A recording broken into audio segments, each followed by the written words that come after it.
ট্রেনে ঝালমুড়ি বিক্রেতা উঠতেই মায়ের কাছে বায়না শুরু করলো বাচ্চাটি। কতই বা হবে বয়স, 6 কি 7। বায়না মানে ভীষণ রকমের বায়না।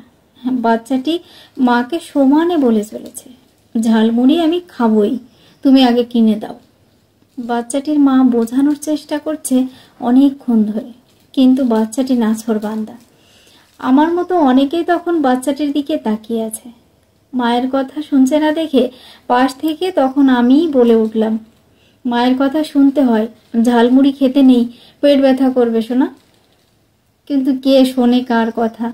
ছেলেকে সামলাতে গিয়ে বড় বড় চোখ করে বাচ্চাটির দিকে তাকিয়ে ওর মা বলতে লাগলো, তুই যতই বায়না করিস কিনে দেব না, যখন বলেছি তখন কিছুতেই দেব না।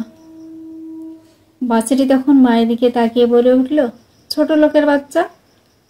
রাগ সামলাতে না পেরে দুঘা কষিয়ে দিয়ে বলল, মা তা তো বলবি, তোর মতো শত্রু ছাড়া কে আর বলবে।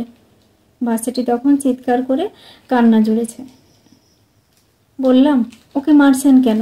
ওকে ভালোবেসে বোঝান, এগুলো বলতে নেই। তাছাড়া এমন কথা শিখলো কিভাবে?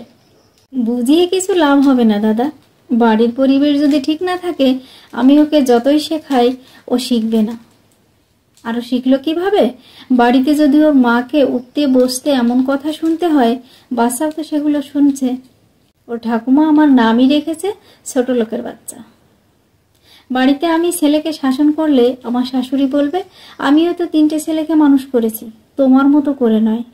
ছেলে মানুষ তো হবেই না, তোমার মতো ছোট লোক তৈরি হবে। বাড়ির লোকগুলোই যদি খারাপ ব্যবহার করে আমার সাথে, আমি সেখানে ছেলেকে ভালো করার চেষ্টা করলেও ভালো হবে না।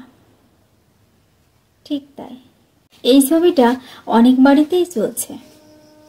শ্বশুর শাশুড়ি যখন বৌমার সঙ্গে খারাপ ব্যবহার করে পেরে ওঠে না, তখন নাতি নাতনিকে টোপ হিসেবে ব্যবহার করে। নিজেরা যে কথাগুলো বলে বৌমাকে ছোট করে, সেই কথাগুলো যখন নাতি বা নাতনি তার মাকে বলতে থাকে, সেটাতে তারা দারুণ আনন্দ পায়। বাচ্চারা ছোট থেকে যা দেখে তাই শেখে। একটা বাচ্চা কেমন তৈরি হবে সেটা নির্ভর করে একটা ভালো পরিবারের উপর। পরিবারের পরিবেশ ও মানুষজন ভালো না হলে সে কিছুতেই ভালো মানুষ হবে না। প্রতিটা মা চায় তার সন্তান একজন ভালো মানুষ হোক। মা কখনো সন্তানকে কুশিক্ষা দেয় না। সেই সঙ্গে সহযোগিতা করতে হয় পরিবারের সব মানুষকেই। বাচ্চা যদি দেখে দিনের পর দিন তার মায়ের সাথে খারাপ ব্যবহার চলছে, তাহলে সেও ভাবে মায়ের সাথে খারাপ ব্যবহার করা যেতেই পারে। এই সন্তানই যখন বড় হয়, এই খারাপ আচার আচরণগুলো ভবিষ্যতেও গিয়ে করতে থাকে। যে বাড়িতে বাড়ির বউ ভালো ব্যবহার পায়, বউ হিসেবে মর্যাদা পায়, সম্মান পায়, সেই বাড়িতে বাচ্চাটিও এক সুন্দর পারিবারিক শিক্ষায় বড় হতে থাকে। শিশুদের অনুকরণ প্রিয়তা অনেক বেশি। এমন কিছু আচার আচরণ দেখে সে বড় হবে না যা তার ভবিষ্যৎ জীবনকে প্রভাবিত করবে। তাই ভালো ব্যবহার ও ভালোবাসার পরিবেশ পেলে একটি বাচ্চা ভালো মানুষ হয়ে উঠবে আগামী দিনে।